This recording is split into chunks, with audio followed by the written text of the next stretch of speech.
Hey, what's going on, guys? It's Evan. I'm here. This is a Thursday afternoon here in New Haven, and today's chest day. I'm here with my partner, Marc Andrade, and today we did chest, as you could see. Well, before I go any further, I'll have Marc say a word or two to you guys. What's up, guys? Marc Andrade here. We're in Powerhouse Gym in New Haven, the Super Gym, home of the Monotonari's brothers.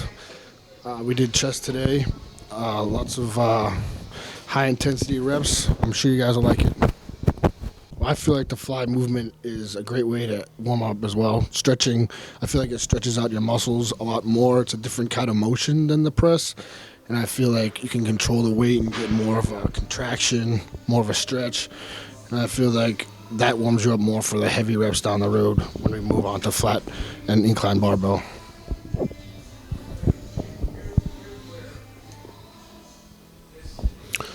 So, as you can see, it's probably, I don't know, I didn't even count the sets, but I think there were probably 3 working sets. There's a couple warm-ups in there.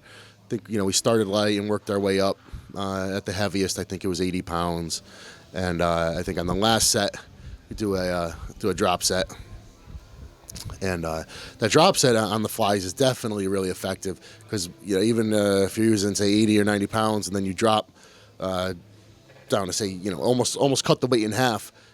I can't speak for everybody else or what you would do, but I'm only able to squeak out, maybe 5-6 reps, and can really feel it.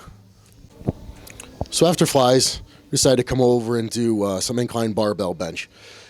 Now, in a workout where you're going to do incline barbell and flat barbell, I always feel better doing incline first and then moving on to flat because I feel like I'm still able to perform better on the flat bench after inclines rather than if I were to do flat bench first and then move on to inclines. I feel like the incline, they would just be kind of shot and I'd not be quite as productive. So starting with the dumbbell flies, as you could see, it definitely took a little bit of wind out of our sails when it came time to do inclines. Versus, and I will say there's a definite difference between doing dumbbell flies and doing machine flies first. Because, for example, last week we did machine flies first, and it definitely, even though we had an insane pump in our chest, it definitely doesn't take as much.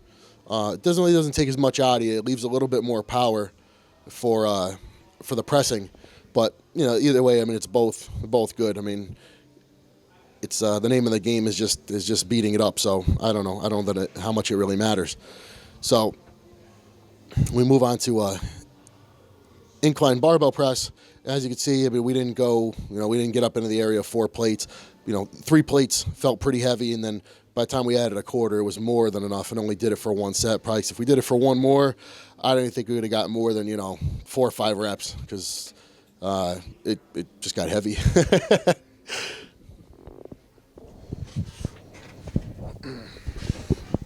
I also noticed the difference between last week and this week in the machine fly versus the incline dumbbell fly. The incline dumbbell fly, I feel, gave us a deeper, more overall pump than I feel like the machine fly did. I feel like machine fly might be a little bit more superficial pump, whereas the incline dumbbell fly gives me a lot deeper, harder burn, and you can definitely see that in the incline because I lost my strength pretty fast.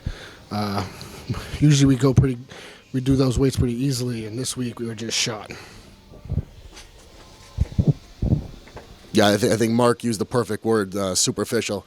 I think there's a difference in training when you go in and you say, "Wow, I got such a great pump." I mean, if we were to park ourselves on the hammer press, and even you only use maybe 2 plates, you get such an incredible pump in your chest. And say, "Wow, my chest is so pumped," but it doesn't take it out of you as much as if you do a heavier free weight movement. So there's a definite difference between machine work and free weight work, which isn't to say, I mean, I'm a big believer in both. I think they both have their place, but it always seems like the free weight stuff just takes it out of you that much more.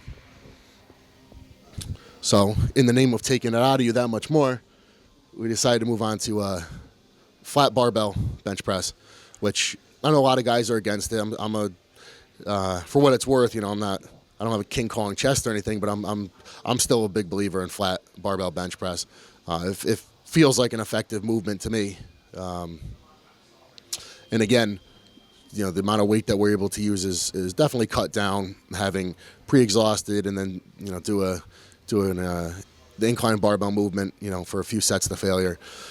So we didn't even bother going above. Did we go above 3 plates? No, I don't even think we went above 3 plates. I mean, the 3 plates, the three plates felt significantly, felt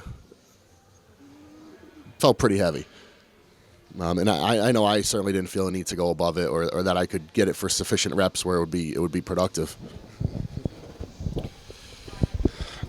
To be honest with you, before I started training with Evan, I never did flat bench, ever. I never did it.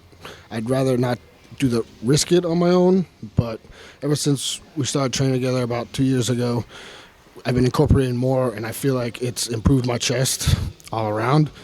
I don't feel like I need to do it first, but I feel it's effective down the road, second or third exercise.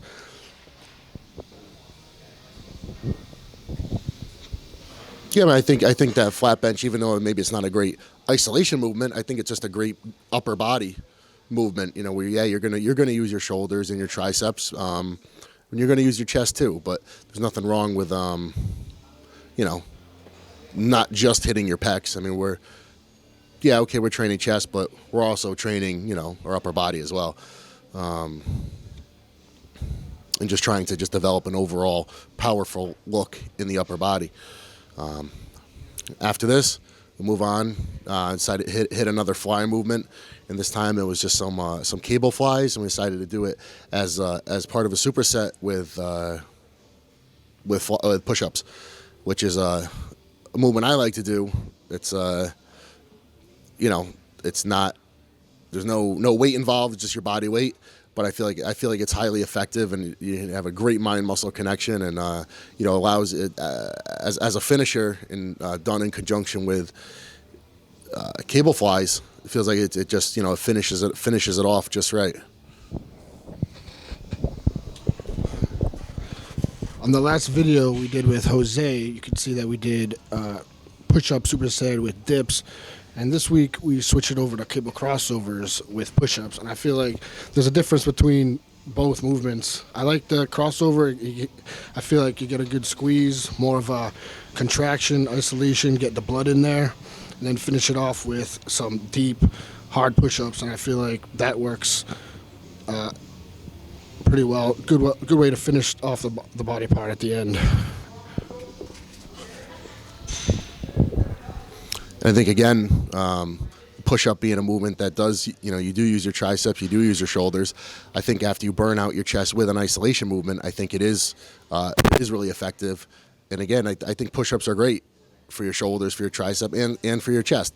And again, we are training chest today, but I don't think there's anything wrong with, bringing those other muscles into play. For the pièce de résistance. Abdominal training. what I know you all want to see. I know it's nothing exciting, but it is something I do every week. I know some guys don't even bother to train abs. I think it's important to do. If for nothing else, I feel like it helps my lower back. It helps to maintain that balance between your abdominals and your lower back, and keep my back in line, when I'm for those other days where I'm, squatting. And now, this is me.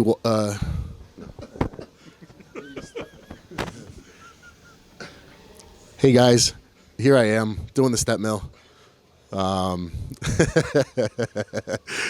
Just 30 minutes of cardio post training. Sometimes I will do cardio post training. Sometimes I do it first thing in the morning on empty stomach. And then sometimes I'll train, I'll eat something, and then I'll do cardio. Today, because it was just upper body, I didn't have a problem doing upper body, doing chest, throwing down some nitros from BCAAs, which there was a recent debate on the forum, as discussing whether they're important or not.